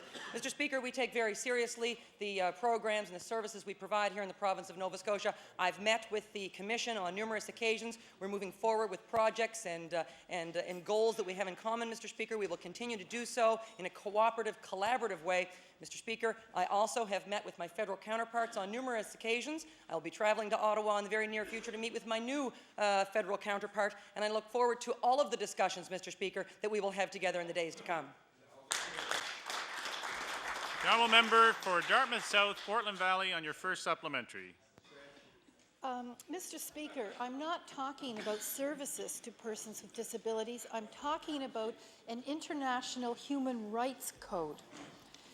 If Canada does anything less than ratify the UN Convention, it's saying that it's acceptable for our society to continue to treat people with disabilities as second-class citizens. It's not enough to ratify just the Convention, though. The optional protocols, which provide the reporting and monitoring mechanism for the Convention, must also be passed by 20 member nations.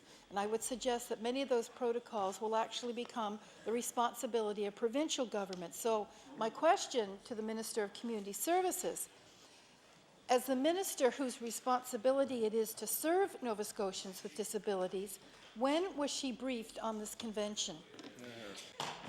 The Honourable Minister of Community Services. Mr. Speaker, thank you very much for the opportunity again to rise on my feet and speak about something very important to Nova Scotians. Mr. Speaker, I would let this member know and all members of this House that I am fully briefed by my staff, my extremely capable staff, Mr. Speaker. And, Mr. Speaker, this side of the House, and I believe all members of this House, believe that services for persons with disabilities, Mr. Speaker, is extremely important, and we treat all citizens as first-class citizens in the province of Nova Scotia, Mr. Speaker. The honourable member for Dartmouth South, Portland Valley, and your final supplementary. Thank you, Mr. Speaker. Well, I would suggest that the reality of being a person with a disability in Nova Scotia is very different from what the minister is suggesting. The federal Minister for Foreign Affairs has already stated his support for this convention. And with our high rate of disabilities, Nova Scotia should be a leader among the provinces supporting this landmark document and urging its ratification. So my final question to the minister, what will she do to ensure that her department is prepared to implement the protocols from the UN Convention protecting the rights of people and persons with disabilities? The Honourable Minister of Community Services. Mr. Speaker, thank you very much for the opportunity to address this very serious question again, Mr. Speaker.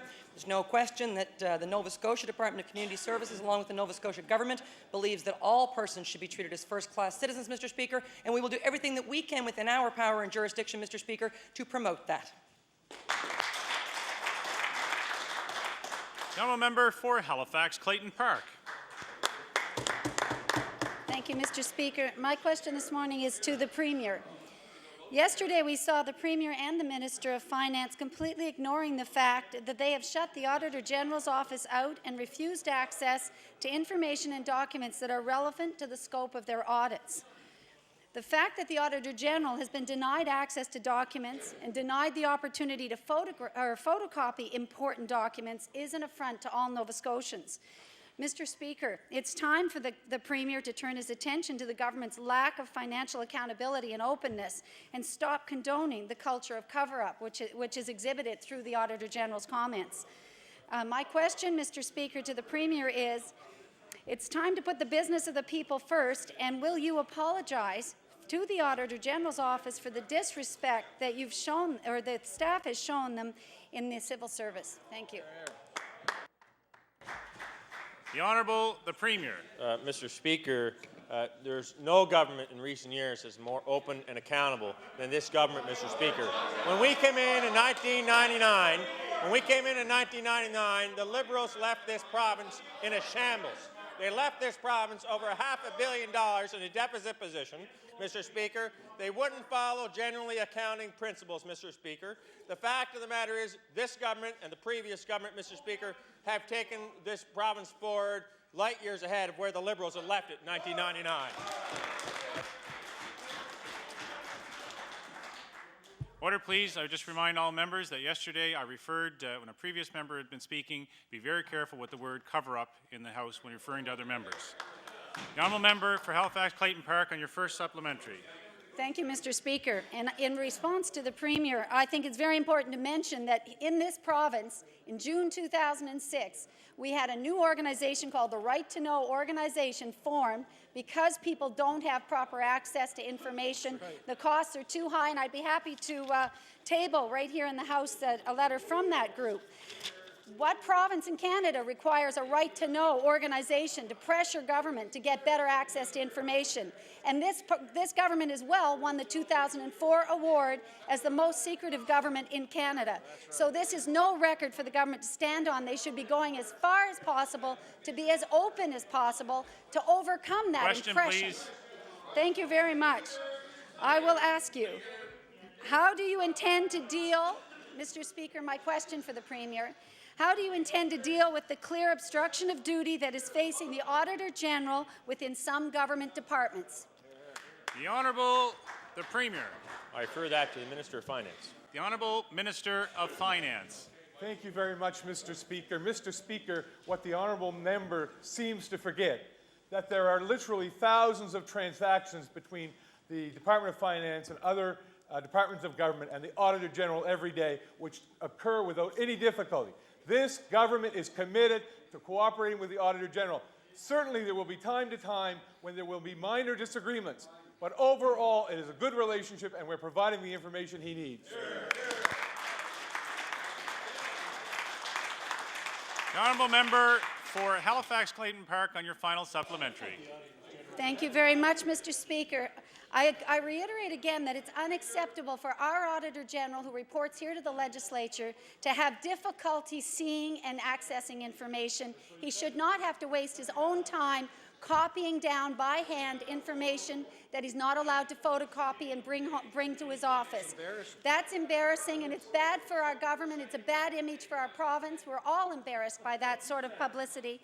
I would like to know, Mr. Speaker, what will happen this coming year when the audits again take place for the revenue estimates. We were told yesterday that they were qualified because the Auditor General could not see all the information. So my question to the Premier is, will you direct your Finance Department to disclose all information necessary to the Auditor General in the upcoming year so that we can have full confidence in the revenue estimates that are before us? The Honourable the Premier. I refer that to the Minister of Finance. The Honourable Minister of Finance. Mr. Speaker, the big issue we're debating about here in this House is whether schools or the government of Nova Scotia has all the information about magazine sales and orange sales and other school-based activities. That's the kind of thing that the honourable member is talking about. Quite frankly, Mr. Speaker, no Auditor General in the past has been interested in that, and there are some things that are statistically insignificant. We are talking about school-based funds, not about some huge issue. Mr. Speaker, we do cooperate with the Auditor General in allowing him to do his job.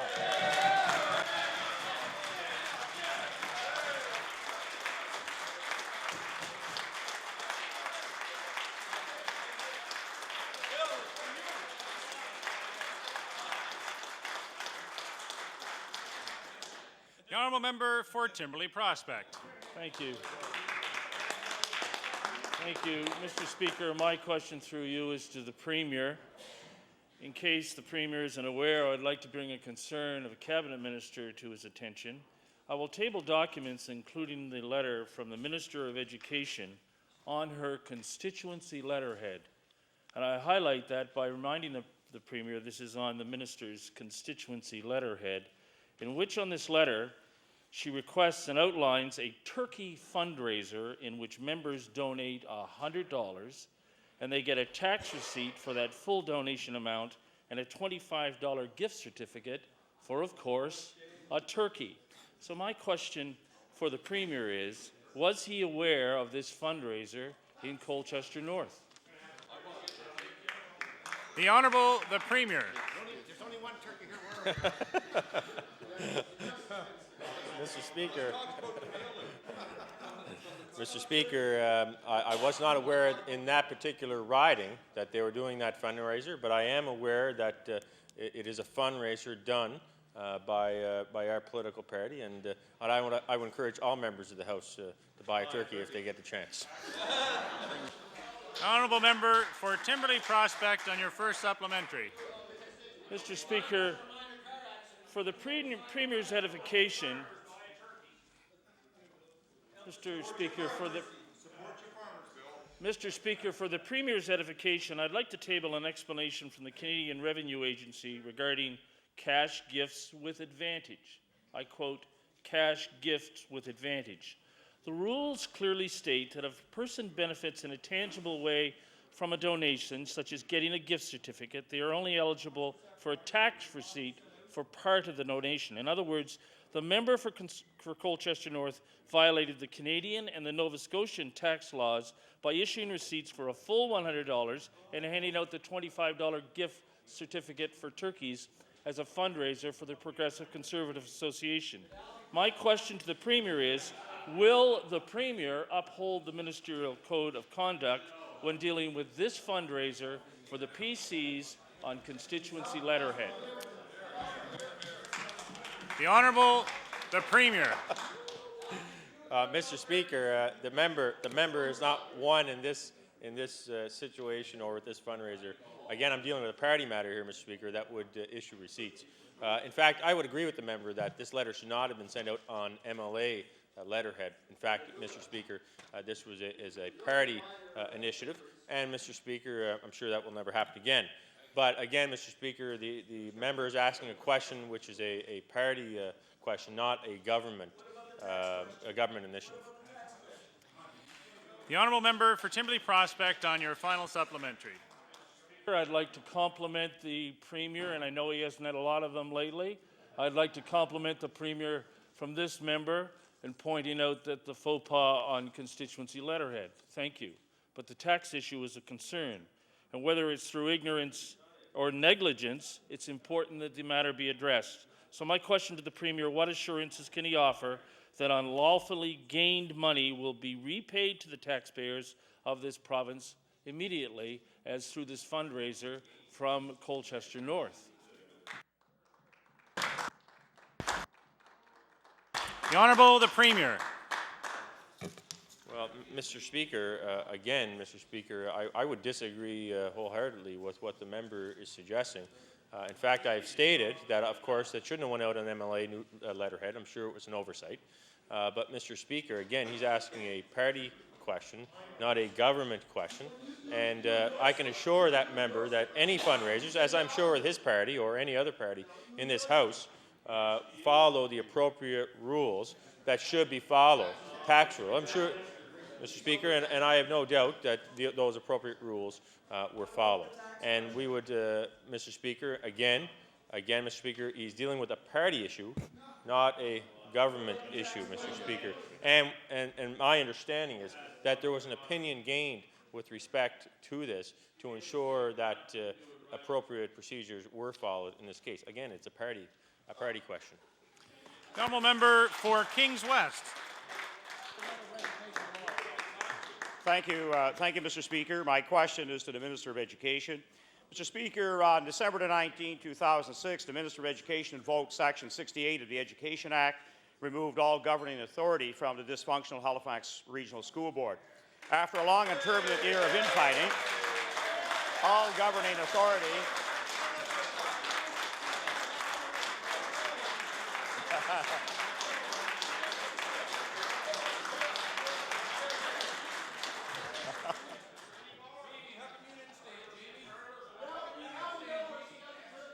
situation only really has one bright element to it. This is a government without any bright moments lately, so I guess they cheer. Anyway, so after a long and turbulent year, they sent the former Deputy Minister Howard Windsor to take on the position of authority. Mr. Speaker, although the decision comes as a relief to some students and parents alike, the minister only solved one part of the problem.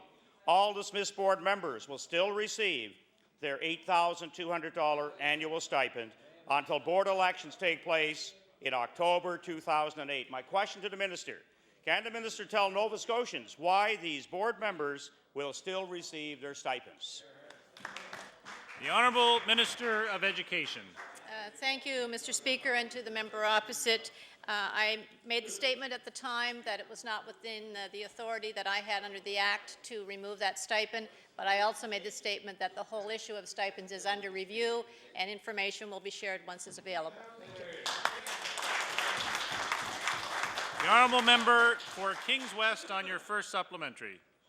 By allowing the dismissed board members to collect their stipends, this clearly demonstrates this government's careless spending of the public purse. This government can afford to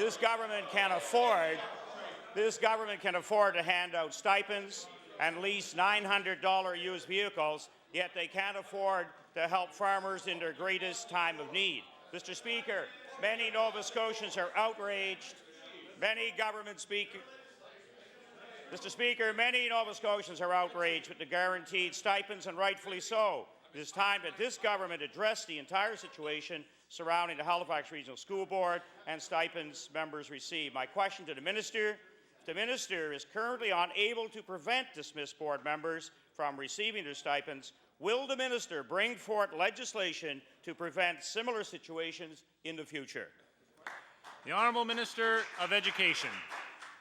Mr. Speaker, I will repeat that under the Act, I do not have the authority to do that myself, but the process is in place to review that, and I am not any happier with that money being spent than the member opposite. Hear, hear. The Honourable Member for Kings West on your final supplementary. Mr. Speaker, if this minister and this government continue to give stipends to these board members, then the most logical next step is to call for new board elections so that the board will be paid for work it actually does. Mr. Speaker, the original intent of all school boards in this province was to not only work on behalf of parents, students, and teachers, but also to be open, cohesive, and elected. By appointing Howard Windsor as the lone board member, it strips away all public accountability. My question to the minister: will the minister help restore the public faith in school boards across the province and call an early election to replace the dismissed board?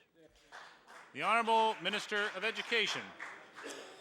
Mr. Speaker, the announcement that was made at the time was that there would be a person in place to operate that board to assume the authority and responsibility until 2008, and that's the position we continue to have. Thank you.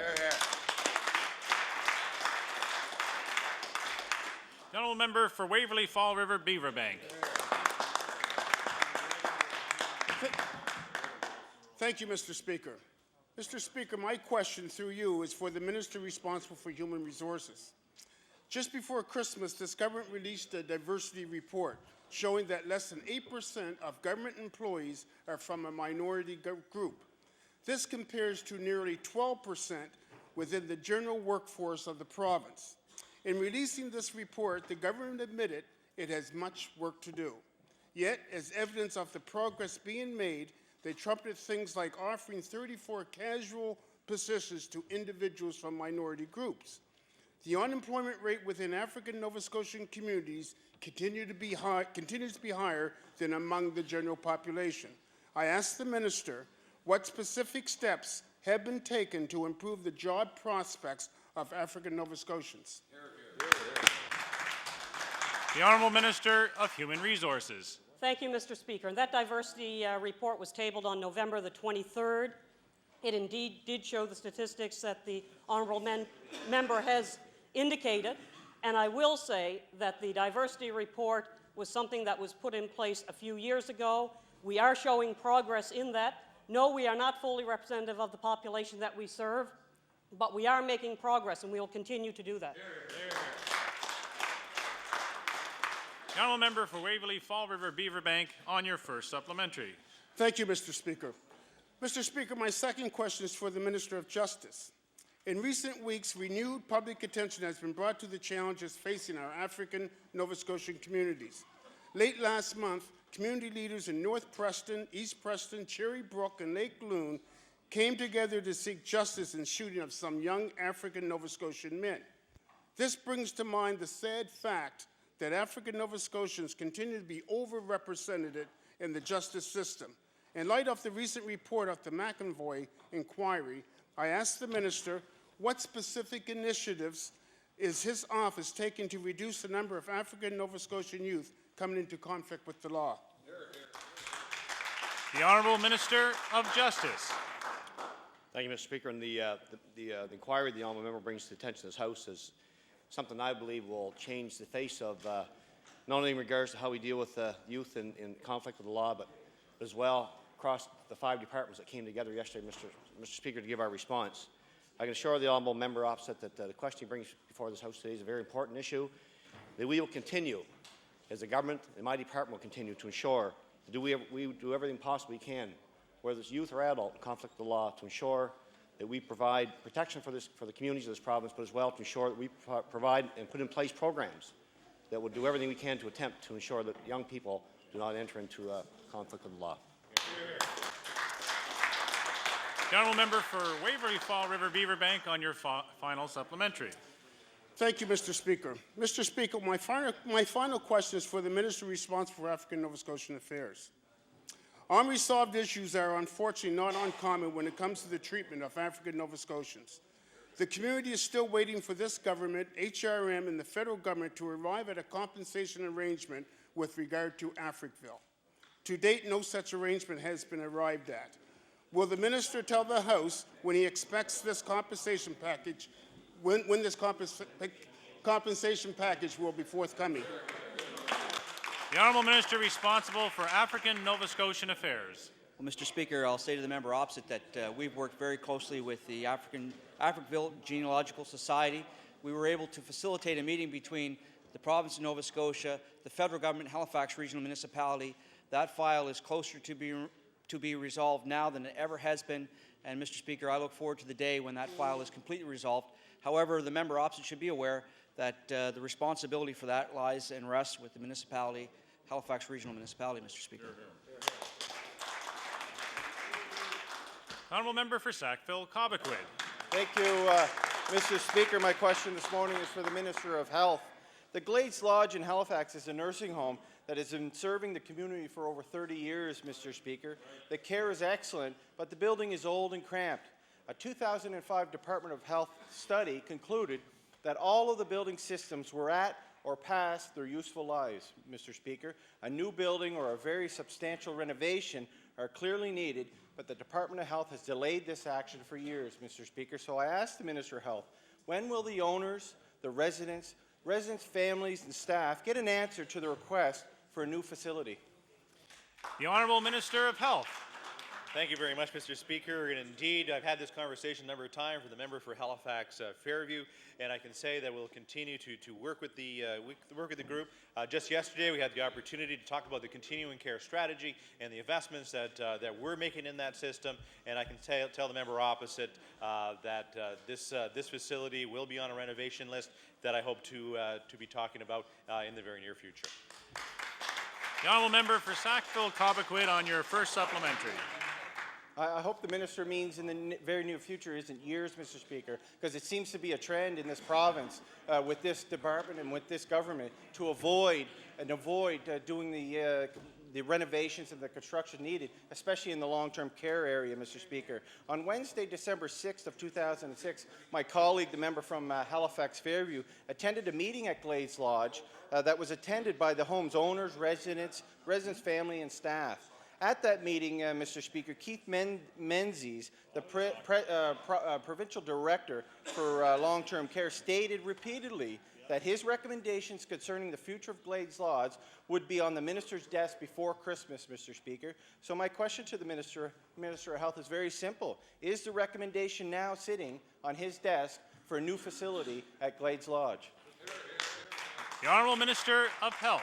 Thank you very much, Mr. Speaker. And I can say that through the last number of months, that through our commitment to the continuing care strategy, one of creating 826 beds in this province, expanding that over the next 10 years for 1,031, considering the fact that we do have a number of facilities in this province that we do want to replace. We want to make sure that those replacements will respond to the needs of all seniors in this province that are going to require long-term care. And I can say to the member opposite that over the next number of weeks that you will see announcements on replacements and the new beds happening in this province. And I look forward to doing that for all Nova Scotians. The honourable member for Sackville-Cobequid on your final supplementary. I don't think the minister heard my question, Mr. Speaker. I asked him if it was on his desk, a very, very simple request. It is clear that the decision rests now with the minister and the minister alone. Everyone who has interest in Glades Lodge future, Mr. Speaker, has been waiting for a long time for answers and results and hopefully renovations or new facilities. So my question to the minister, when will the minister go to the Glades Lodge and announce the decision about the future of that facility? The Honourable Minister of Health. Mr. Speaker, to the member opposite, thank you very much. And indeed, I can tell you that that file is not sitting on my desk, and indeed it is going through the system for the correct approvals. And Mr. Speaker, I can commit to this House that over the next number of weeks we will be making some wonderful announcement for seniors in this province. The honourable member for Glace Bay.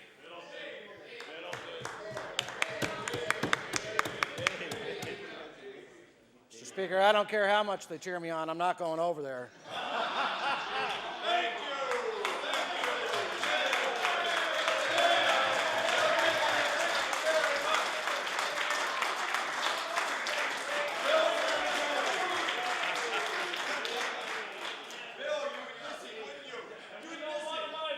Mr. Speaker, and I certainly wouldn't be going with the socialists, Mr. Speaker, I can tell you that. Mr. Speaker, last year saw the highest number of emergency room closures in this province in the last 6 years. ERs were closed for 3,900 hours, almost 5.5 months. The hardest hit areas were areas such as Glace Bay, Digby, Pugwash, and Middleton. There's a shortage of ER doctors in this province, and the problem is only getting worse. Doctors are retiring and continuing to leave the province. The government has no plan to fix this situation, no plan to retain the doctors, no plans for training, no plans to attract other doctors, no plans to help recognize the credentials of foreign-trained doctors who would love to move to this province, no plans to create, fund, or administer any programs that would help our existing doctors fill the vacancies. Please. So my question, Mr. Speaker, to the Minister of Health, what is your government's plan to reduce